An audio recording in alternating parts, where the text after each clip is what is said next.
네, 찬양 감사합니다. 하나님께 영광의 박수 올려드리겠습니다. 네, 종려주일입니다. 겸손의 왕으로 예루살렘에 입성하신 예수님을 높여드리는 은혜, 또 그 은혜, 또 축복과 그 은혜가 충만하시기를 축복합니다. 우리 옆 사람과 인사하시겠습니다. 반갑습니다. 네, 축복합니다. 사랑합니다. 혹시 책 아프니까 청춘이다라는 책 아십니까? 네, 그 책은 젊은이들을 위한 그런 에세이 책이었는데요. 그 책으로 유명해진 그 김난도 교수님이 그 책 이후에 두 번째 에세이집을 출간한 적이 있습니다. 그 책 제목은 1000번을 흔들려야 어른이 된다. 제목은 좋죠. 그렇지 않습니까? 1000번 흔들려야 어른이 된대요. 그렇죠. 1000번 흔들려서 어른이 되셨죠? 아니십니까? 젊은이들한테 그렇게 이야기해 주면 좋을 것 같아요. 1000번은 흔들려야 돼. 그래야 어른 되는 거야. 그러면 좋을 것 같습니다. 그 책에 보면 모죽이라는 대나무가 소개되고 있습니다.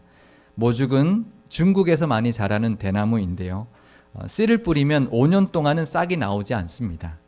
5년 만에 죽순이 나오는데 하루에 1m씩 자랍니다. 한 번 나오면 하루에 1m씩 자라서 30m까지 한 번에 쭉 자랍니다. 그래서 사람들이 도대체 그럼 5년 동안 왜 싹이 나지 않았을까 싶어서 땅을 파봤습니다.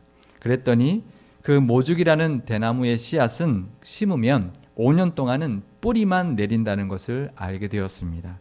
그런데 그 뿌리가 자그마치 4km, 400m도 아니고요, 4km까지 뻗어 있는 것을 발견하게 되었습니다.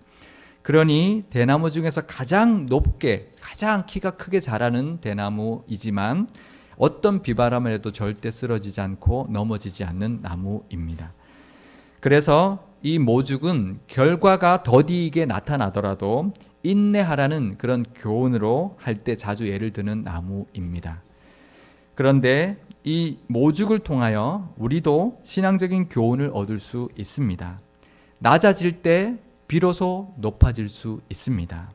낮아질 때 철저히 더 깊이 더 아래로 뿌리를 뻗듯이 낮아질 수 있기를 바랍니다. 하나님이 낮추실 때 뿌리를 내리라고 하는구나. 그래, 더 뿌리를 내리자. 그러면 높이 올라갈 때 흔들리지 않을 거야. 하나님이 낮추실 때 뿌리를 내리는 것처럼 더 깊이 더 아래로 낮아질 수 있기를 바랍니다. 그러면 하나님이 높여주실 때 절대로 흔들리지 않고 다시는 내려오지 않을 것입니다. 그 은혜가 있으시기를 축복합니다. 네, 우리는 지금 요즘 예수님의 버킷리스트라는 그런 관점에서 계속 말씀을 나누고 있습니다. 예수님의 또 하나의 버킷리스트를 든다면 어린 나귀를 타고 예루살렘의 성에 들어가는 것일 것입니다. 예수님은 십자가에 달리시기 위하여 예루살렘으로 향해 가셨습니다. 그러다가 감남산 벳바게라는 마을에 다다르게 되었습니다. 거기서 제자들에게 건너편 마을에 가서 매여 있는 어린 나귀가 있을 테니까 그냥 풀어서 끌고 오라고 말씀하였습니다. 마태복음 21장 2절의 말씀을 우리 함께 읽어보겠습니다. 이르시되 너희는 맞은편 마을로 가라. 그리하면 곧 매인 나귀와 나귀 새끼가 함께 있는 것을 보리니 풀어 내게로 끌고 오라. 다른 복음서에서는 그냥 나귀 새끼만 언급하고 있습니다. 그런데 마태복음에서는 분명히 거기에는 어미 나귀와 새끼 나귀가 함께 있었고 그 두 마리를 다 끌고 왔다고. 그런데 예수님께서는 그 어미 나귀, 큰 나귀를 타지 않으시고 굳이 어린 나귀를 타고 예루살렘에 들어갔다고 기록해주고 있습니다. 이것은 스가랴 선지자의 예언의 말씀을 성취하기 위함이라고 4절과 5절의 말씀에 말해주고 있습니다. 원래 말씀인 스가랴 9장 9절의 말씀을 우리 화면에 준비했습니다. 함께 읽어보겠습니다. 시온에 따라 크게 기뻐할지어다. 예루살렘에 따라 즐거이 부를지어다. 보라, 내 왕이 내게 임하시나니 그는 공의로우시며 구원을 베푸시며 겸손하여서 나귀를 타시나니 나귀의 작은 것 곧 나귀 새끼니라. 스가랴 선지자는 메시아가 오시면 그는 겸손하셔서 나귀의 작은 것, 어린 나귀를 타고 오신다고 예언해 주고 있습니다. 그런데 한번 상상해 보십시오. 예수님이 그 어린 나귀를 타고 있는 모습이 어떻겠습니까? 얼마나 초라했을까요? 다 큰 나귀도 별로 키가 크지 않습니다. 1.5m 정도 됩니다. 그런데 어린 나귀는 더 작습니다. 아마 예수님이 탔을 때에 예수님의 발이 땅에 닿았을 것입니다. 그럼 타고 가실 때 발을 들어야 합니다. 그리고 예수님의 몸무게를 감당하기에는 그 어린 나귀는 힘들었을 것입니다. 그래서 겨우겨우 예수님을 태우고 뚜벅뚜벅 걸어갔을 것입니다. 참으로 볼품없고 우스꽝스럽기까지 한 광경입니다.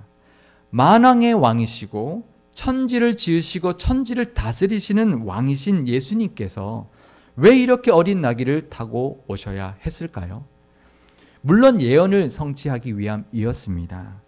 그러면 하나님께서는 왜 스가랴 선지자를 통하여 그런 예언을 해 주셨을까요? 그것은 메시아는 겸손한 왕이다. 겸손하신 메시아다. 메시아는 겸손하다는 것을 선포하기 위함이었습니다. 어린 나귀를 타고 오시는 예수님의 모습 한번 상상해 보십시오.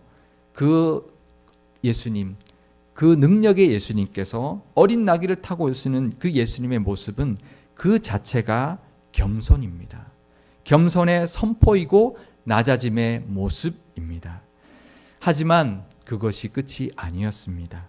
결국 예수님께서는 십자가에서 못 박혀 죽으심으로 더 낮아지셨습니다. 예수님은 이 땅에 오셔서 구유에 누이셨습니다.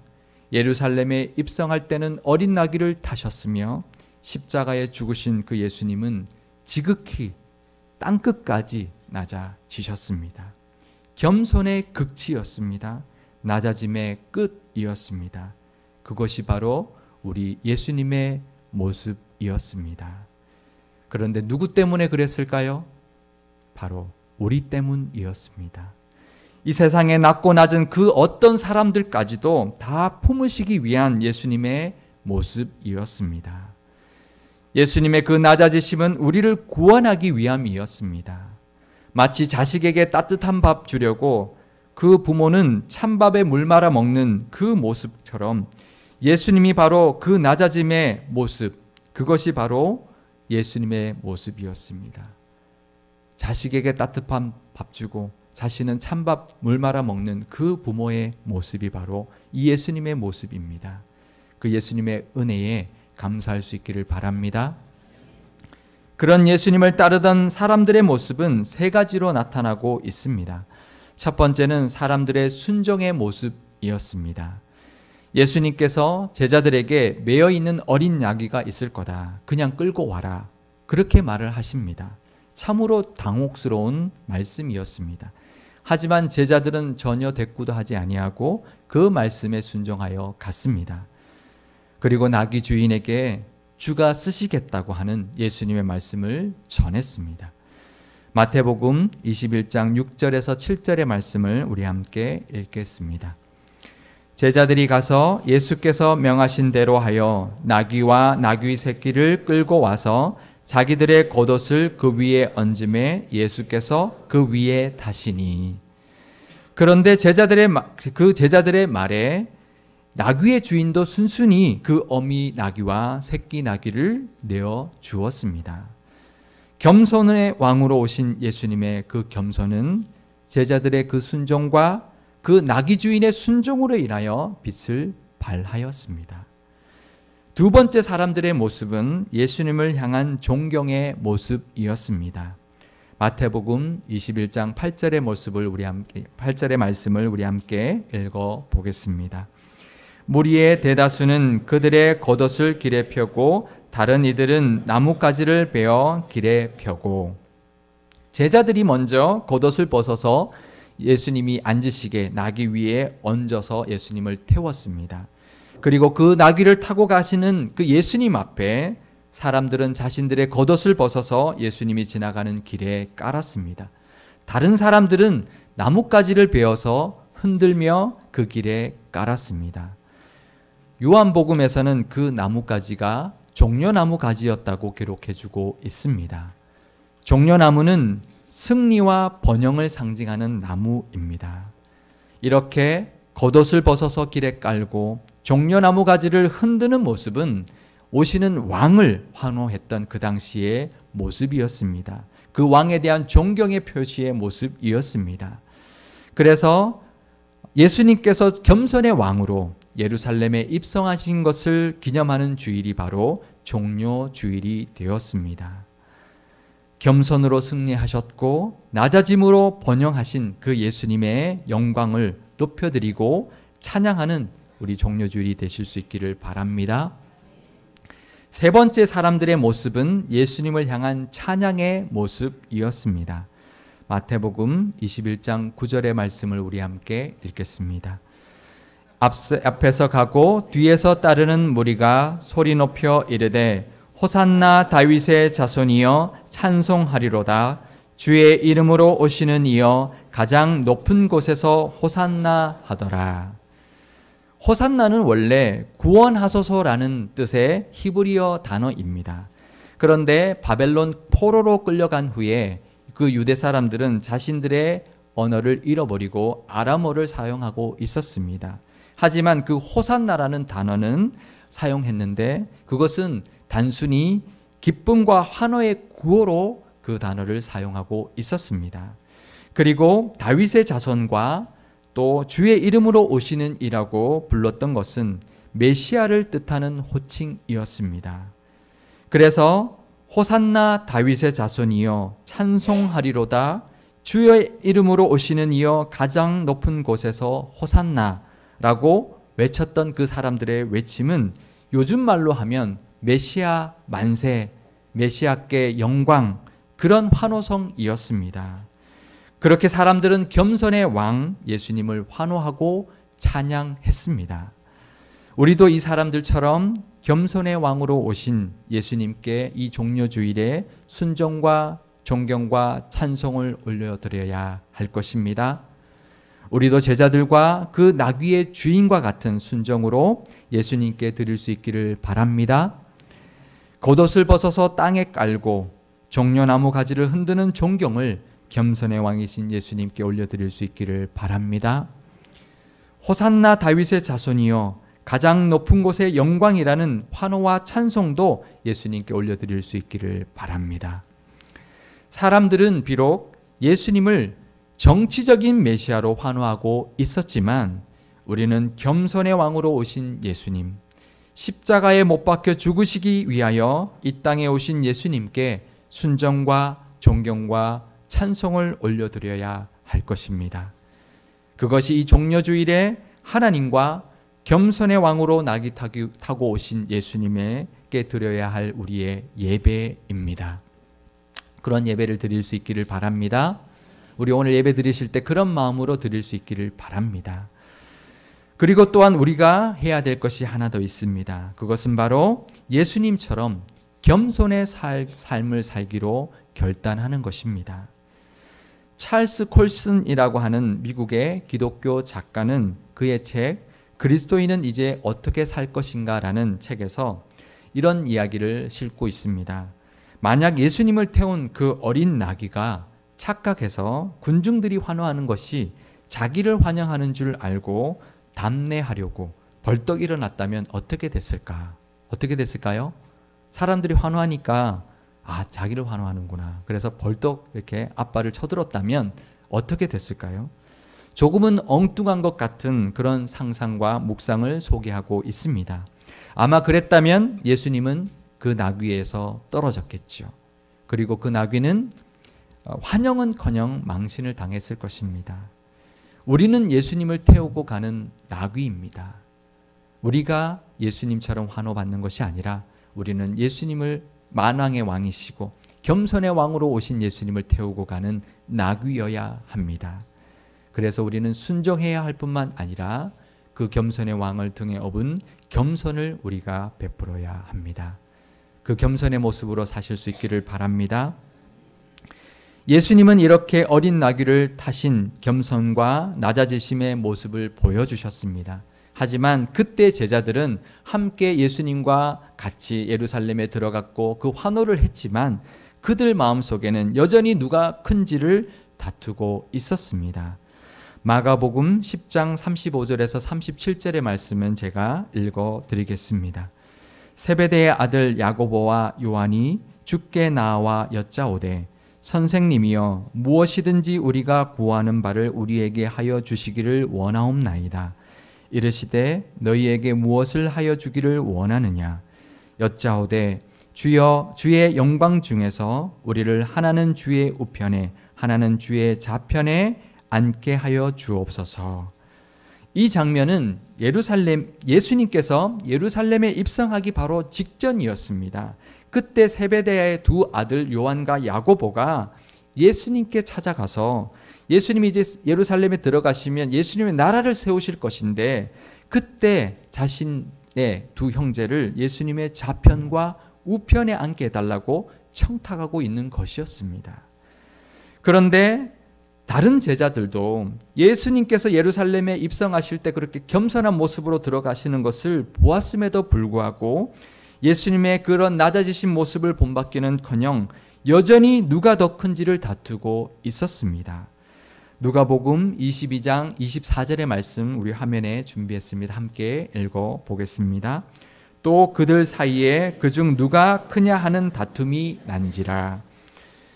이것은 예수님께서 마지막 유월절 만찬을 제자들과 함께 하셨고 이제 곧 잡히시기 직전이었습니다. 이제 식사를 다 하고 겟세마네 동산에 가서 기도를 하고 나면 이제 잡히시는 그 시점에서 제자들이 누가 더 큰지를 다투고 있었다고 누가는 기록해주고 있습니다.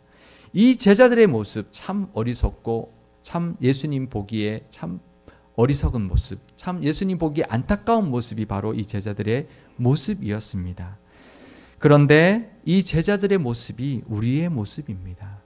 끊임없이 높아지려고 하는 것이 우리의 본성이기 때문입니다. 우리도 하나님을 찬양하고 하나님께 예배하고 그 하나님을 본받으려 하지만 우리 속에 있는 우리의 본성은 높아지려 하고 시기하고 질투하고 남보다 더 나아지려고 하는 그 욕심이 우리 속에 있습니다. 그 모습이 이 제자들의 모습이 우리의 모습이기도 한 것입니다.